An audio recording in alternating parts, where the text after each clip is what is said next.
Hello everyone, welcome to Automation Code Lab. This is Manish here, and please feel free to like, subscribe, and share the respective channel. Today we are going to start with static. In the last session, we have just gone ahead with the basic syntax. We'll understand what static is and what exactly method is. So to just give you a context, static क्या होता है? Basically वो memory management के लिए use होता है. तो वो जहां जहां भी स्टैटिक कीवर्ड जावा में यूज करते हैं वो रेस्पेक्टिवली सेम वेरिएबल या मेथड या गिवन क्लास के लिए यूज किया जाता है। तो हम स्टैटिक कहाँ यूज कर सकते हैं? वेरिएबल्स, मेथड्स हो, ब्लॉक्स हो या फिर नेस्टेड क्लास हो। तो static belongs to the class और इंस्टेंस ऑफ द क्लास। ठीक है। और ऑब्जेक्ट क्या होता है गाइस? ऑब्जेक्ट हमारा इंस्टेंस ऑफ द क्लास होता है। ऑब्जेक्ट जनरली हम क्रिएट करते हैं बाय द सिंटैक्स। ऐसा रहता है जनरली, आप देखोगे class name OBJ equal to new class name, ये फॉर्मेट में हमेशा हम क्रिएट करेंगे ऑब्जेक्ट। Okay okay. तो इसके आगे हम देखते हैं ये करंट, अगर आप कोड में देख पा रहे हैं तो हम इसे समझने की कोशिश करते हैं कि स्टैटिक और नॉन स्टैटिक में क्या डिफरेंस है। ठीक है। तो एक क्लास हमने डिफाइन कर रखा है स्टैटिक टेस्ट, उसमें अगर आप देखोगे तो दो इंटीजर वेरिएबल्स यूज किए गए हैं, मैक्स और मिन। मैक्स जो है हमारे वो स्टैटिक वेरिएबल है और मिन जो है वो नॉन स्टैटिक वेरिएबल है। सिमिलरली मल्टीप्लाई जो है वो हमारा नॉन स्टैटिक मेथड है और स्टैटिक मेथड हमारा ऐड है। तो एक चीज अगर आप नोटिस कीजिएगा, नॉन स्टैटिक मेथड या वेरिएबल को कॉल करने के लिए दूसरे क्लास से हम जनरली क्या करते हैं? हम क्रिएट करते हैं उस क्लास का ऑब्जेक्ट और थ्रू ऑब्जेक्ट उन नॉन स्टैटिक मेथड या वेरिएबल को कॉल करेंगे। वेर स्टैटिक के लिए डायरेक्टली हम कॉल कर सकते हैं by using class name dot variable name या class name dot method name. Okay. For example ये जो क्लास अगर हम देखेंगे, मेन क्लास के अंदर हम क्या करते हैं? एक ऑब्जेक्ट क्रिएट कर रहे हैं। ठीक है। एस टी नाम का ऑब्जेक्ट क्रिएट कर रहे हैं। और अगर आप देखेंगे जो मल्टीप्लाई जो मेरा नॉन स्टैटिक मेथड था उसको कॉल करने के लिए हमने क्या करा है? S T dot multiply. So ये बेसिकली हम मेथड को कॉल कर रहे हैं। मेथड क्या होता है? बेसिकली मेथड एक ब्लॉक ऑफ कोड है जो तभी रन होता है जब उसको कॉल किया जाए। और एक डिफॉल्ट मेथड जो हमेशा रन होता है वो कौन सा मेथड है गाइस? मेन मेथड है। ठीक है। तो इस केस में हम क्या देखेंगे? इस केस में देखेंगे कि हम जब मल्टीप्लाई को कॉल कर रहे हैं तो टू ए की वैल्यू 2 और बी की वैल्यू 2 पास कर रहे हैं तो क्या रिटर्न करेगा हमारा मेथड? सो अगर इस केस में देख रहे हैं हमारे मेथड का रिटर्न टाइप इंट है तो ये हमको इंटीजर वैल्यू रिटर्न करने वाला है। तो ए इंटू बी, 2 इंटू 2 क्या करने वाला है? हमको 4 रिटर्न करेगा। ठीक है। तो हमको यहाँ पे 4 आ जाएगा। और वही अगर हम देख रहे हैं ऐड जो मेथड है हमारा, ऐड क्या है? हमारा स्टैटिक मेथड। तो इसके लिए class name dot method name, इसके लिए हमको ऑब्जेक्ट क्रिएट करने की जरूरत नहीं पड़ती है। तो हम डायरेक्टली कॉल कर सकते हैं। 2 3 जो रिटर्न करेंगे तो इस केस में 2 + 3 क्या आएगा? 5। सिमिलरली ऑब्जेक्ट को जब कॉल कर रहे हैं एस टी डॉट मिन, एस टी क्या है हमारा ऑब्जेक्ट, मिन की वैल्यू क्या है? 5। तो 5 + 1 6 आएगा। और मैक्स के लिए भी जैसे देख रहे हैं कि इसके लिए हमको क्लास, इसलिए ऑब्जेक्ट क्रिएशन की जरूरत नहीं है, class name dot variable name से ही कॉल कर सकते हैं।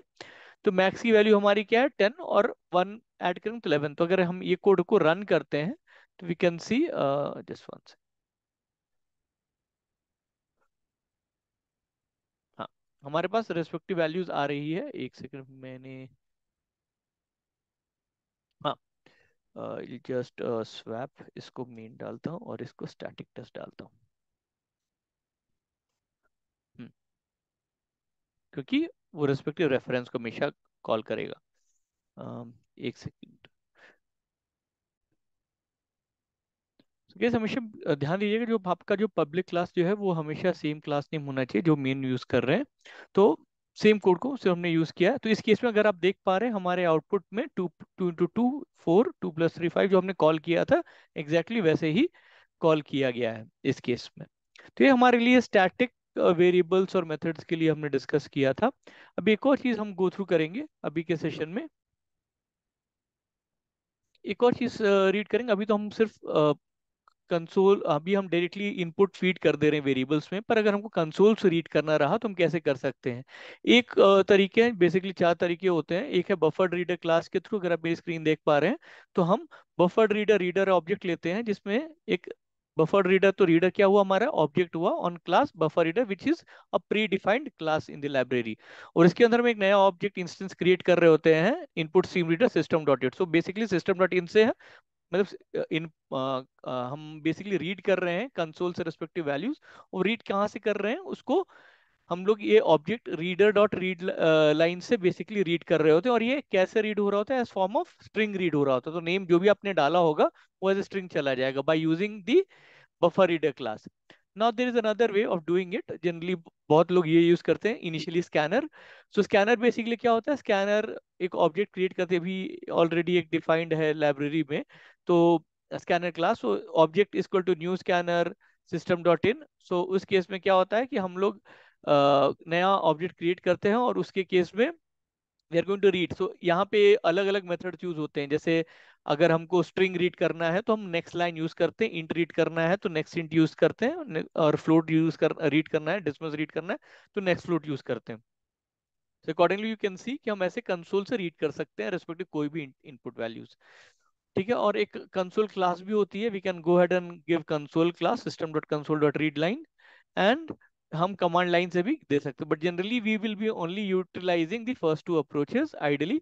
या तो बफर रीडर यूज करेंगे हम, या फिर स्कैनर क्लास यूज करेंगे। ओके गाइस, सो अभी अगला टॉपिक जो हम देखने वाले हैं वो है, हम फ्लो कंट्रोल देखेंगे। फ्लो कंट्रोल में इफ एल्स पहले देखते हैं कि इफ एल्स के लिए हमने एक प्रोग्राम लिख रखा है, यहाँ पे देखते हैं कि एग्जैक्टली कैसे हैंडल करते हैं।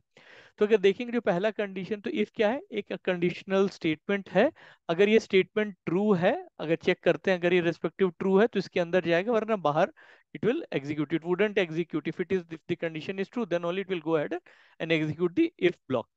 सो इस केस में अगर देख रहे हैं तो नंबर को हमने 10 असाइन किया, क्या कहते हैं, नंबर लेस देन 10, क्या मेरे 10 लेस देन 10 है, नहीं। तो इस केस में ये इसके अंदर कभी, इसके अंदर एग्जीक्यूट ही नहीं करेगा, और it will execute this block. और फिर स्ट्रिंग के लिए भी देख लेते हैं कि लैंग्वेज हमने जावा डाल दिया, और यहाँ पे हम कंडीशंस दे रहे हैं, तो यहाँ लैंग्वेज हमारा जावा है, हाँ है, तो it will go ahead and print this statement. तो ये हमारा नॉर्मल इफ ब्लॉक है। एक और ब्लॉक होता है इफ एल्स ब्लॉक। सो अगर इफ, जैसे इस केस में क्या हो रहा था कि अगर ट्रू नहीं है तो बाहर ही एग्जीक्यूट कर रहा था, इस केस में अगर इफ ब्लॉक अगर फॉल्स है हमारा तो एल्स ब्लॉक प्रिंट होगा। फॉर एग्जाम्पल नंबर वन हमारा क्या 10 है, अगर 10 ग्रेटर देन 0 है तो क्या, it will return positive, it wouldn't execute else block. ठीक है, और ये बाहर वाला ब्लॉक तो एग्जीक्यूट करेगा ही करेगा। अगर यही अगर लेस देन 0 होता, जैसे पहले के केस में हमने कर रखा था, तो इस केस में क्या होता, एल्स ब्लॉक प्रिंट हो जाता। करेक्ट गाइस, अगर ये अगर हमने नंबर नेगेटिव नंबर दे दिया रहता, लेट्स से -10 -15, तो उस केस में हमारा एल्स ब्लॉक एग्जीक्यूट होता ना। इफ एल्स इफ चेक किया क्या है, इसमें multiple checks, if multiple conditional statement लिख रहे होते हैं हम। इसमें जैसे देख रहा हमने नंबर 0 असाइन कर रखा है, हमने पहले चेक किया कि नंबर क्या ग्रेटर देन 0 है, फिर लेस देन 0 है, और एल्स जब ग्रेटर देन लेस देन नहीं रहा तो वो बराबर रहेगा। तो हमारे केस में 0 बराबर है, तो दोनों कंडीशन फॉल्स होती है, इस वजह से ये जाके ये वाला एल्स स्टेटमेंट प्रिंट करेगा। इसमें ही एक और कैटेगरी होती है नेस्टेड इफ। नेस्टेड का मतलब होता है बार बार उसके अंदर, सो एक इफ के अंदर मल्टीपल इफ दिख रहे हैं आपको, राइट। जैसे देखिए, ये इसमें हमने N1 ले रखा है -1, N2 ले रखा है 4.5, N3 ले रखा है -5.3। तो हम यहाँ पे चेक करते हैं N1 greater than equal to, अगर N2 है तो इसके अंदर जाएगा, और वापस से चेक कर रहे हैं। सो ये सारे कंडीशनल स्टेटमेंट जो हम देख रहे हैं इफ के अंदर, इफ जो स्टेटमेंट है इसको हम क्या कहते हैं, नेस्टेड इफ। तो इसके केस में भी रेस्पेक्टिव जो भी हमारा कंडीशन जैसे ट्रू होगा चेक करेगा, वो उसके रेस्पेक्टिव ब्लॉक में जाएगा और एग्जीक्यूट करेगा गाइस। ओके, सो ये हमारा होता है फॉर इफ एल्स और नेस्टेड इफ जो हमने देख रखा है। अगला चीज हम जो देखेंगे फ्लो कंट्रोल में हमारे पास होता है वो है स्विच केस। स्विच केस काफी बार यूज होता है जब मल्टीपल आपके ऑप्शंस हो, उनमें से आपको एक कोई भी अगर रेस्पेक्टिव वैल्यू सेलेक्ट करना हो तो आप यूज कर सकते हैं स्विच केस। तो इसके केस में क्या होता है, अगर आप देखेंगे तो स्विच स्टेटमेंट हम लिखते हैं, और ये वेरिएबल जो है ये इवेल्युएट होता है, जो आपका एक्सप्रेशन रहेगा वो इवेल्युएट होगा। और ये किससे इवेल्युएट होगा, केस की वैल्यू से। तो जैसे हमारे केस में एक्सप्रेशन क्या है, 2 है, तो ये जाके चेक करेगा केस 2, और ये मैचिंग केस में जाके प्रिंट कर देगा।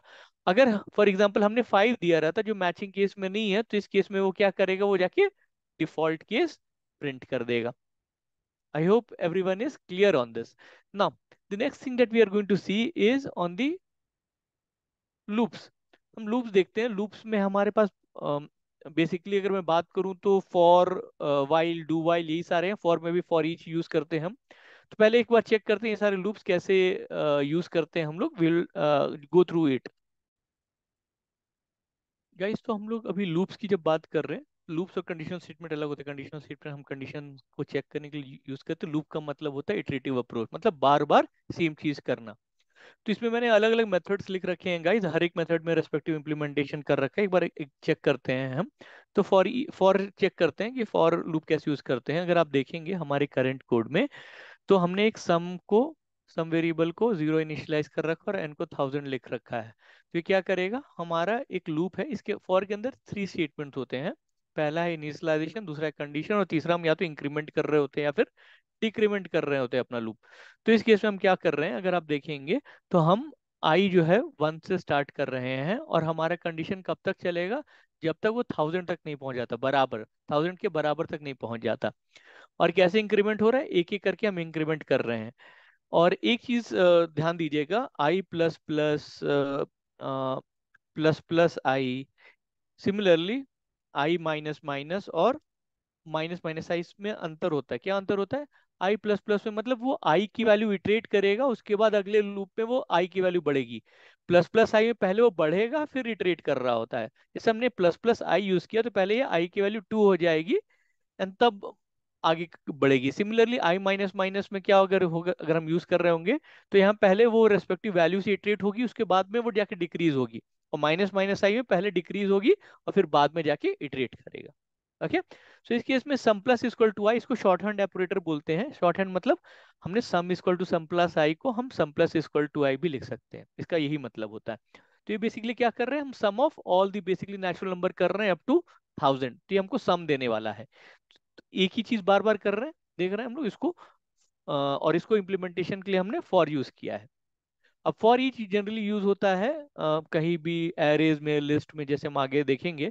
तो एरेज क्या होता है, जैसे हमने बात करी थी सिमिलर डेटा टाइप, जैसे मल्टीपल इंटीजर्स को साथ में अगर हमको यूज करना है तो एरेज होता है। और एरेज का बेसिकली इंडेक्स होता है। इंडेक्स मतलब मेमोरी में सोचिए वो 0 इंडेक्स से स्टोर हो रहा होता है। अगर किसी एरे की साइज 5 है तो वो 0 से लेके 4 तक बेसिकली हम वो वैल्यू स्टोर कर रहे होते हैं। तो ये जो नंबर्स का जो हमारे पास एरे है, it is an array of integers, इसकी लेंथ बेसिकली 4 है।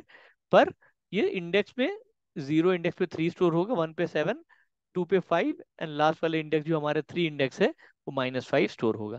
तो इसको इटरेट करने के लिए कैसे करते हैं, for int number two numbers, मतलब हर इटरेशन में जितने भी नंबर्स की वैल्यू है, नंबर पहले वो असाइन होगा। पहले इटरेशन में number will be assign to 3, इसलिए वो पहले वो 3 प्रिंट करेगा। सेकेंड इटरेशन में 7, 5 और -5। तो ये जो हम केस देख रहे हैं इसको हम फॉर ईच का केस बोलते हैं। ओके, अब एक और हमारे पास लूप होता है, वाइल लूप। तो वाइल लूप में भी अभी जैसे हम देखना, हमने स्कैनर की बात करी थी, हम कंसोल से रीड करेंगे जो भी वैल्यू होगी, एंटर नंबर हम लोग रीड करने वाले हैं। और जो भी नंबर देंगे हम वो जाके इनिशियलाइज हो जाएगा नंबर पे, और वो चेक करें कि क्या ये नंबर 0 के, जब तक वो बड़ा है 0 से और बराबर है 0 के, तब तक वो it will go ahead and submit all those numbers. और ये क्या होगा लास्ट में, अगर अब हम देखेंगे तो ये नंबर की it will keep on iterating and it will go ahead and what it will do, it will go ahead and give a respective sum, और फिर हमारा रेस्पेक्टिव सम क्लोज हो जाएगा। That is what we are going to do. So while की जब तक ये condition हमारी खत्म नहीं हो जाती, तब तक what it is going to do, it will keep on continuing the respective loops. I hope that is clear guys. हम यहाँ देख रहे हैं हम क्या कर रहे हैं, या तो हम यह नंबर को डिक्रीज कर सकते थे अगर पूरे नंबर तक डिक्रीज करना हो तो, पर हम इस केस में क्या करें, हम लूप के अंदर ही उसे दोबारा नंबर पूछ रहे हैं। अगर वो नंबर हमारा पॉजिटिव नंबर नहीं रहे, लेट से हम अगर नेगेटिव नंबर दे देंगे, तो उस केस में वो कंडीशन फॉल्स हो जाएगी और वो लूप से बाहर निकल जाएगा। वरना हर बार हम जो नंबर देंगे वो लेते चलेगा और सम करते चलेगा। ये वाइल है, राइट। अगर वाइल में देखते हो सिर्फ एक ही कंडीशन स्टेटमेंट हम लिखते हैं, बल्कि फॉर में हमारे पास 3 स्टेटमेंट होते हैं। और डू वाइल का मतलब क्या होता है, देखो वाइल में पहले कंडीशन चेक होती है, राइट। डू के केस में, डू वाइल के केस में पहले ये एग्जीक्यूट हो जाएगा, उसके बाद फिर वाइल की कंडीशन चेक हो रही होती है। अभी ये कंडीशन फॉल्स हो या ट्रू हो, डू का जो पार्ट है वो हमेशा एग्जीक्यूट होगा। सो उस केस में हम लोग डू वाइल यूज करते हैं। ओके, जैसे हमने ये चेक कर रखा है कि पहले ये डू का एग्जीक्यूशन हो जाएगा, पहले वो नंबर प्रिंट करेगा, उसके बाद वो कंडीशन चेक करने वाला है। ओके, तो हमारे पास ब्रेक और कंटिन्यू नाम के दो कीवर्ड्स होते हैं।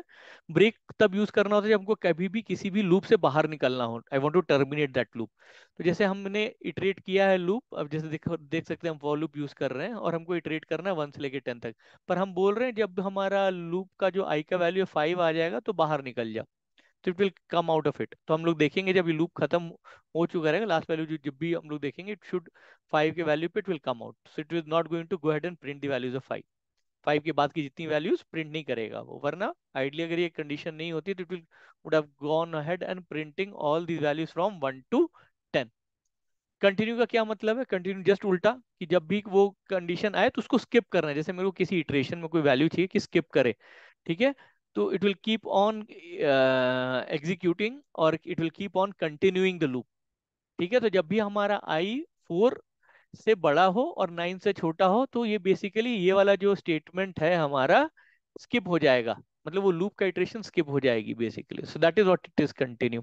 तो एक बार हम इसको रन करके देखते हैं प्रोग्राम।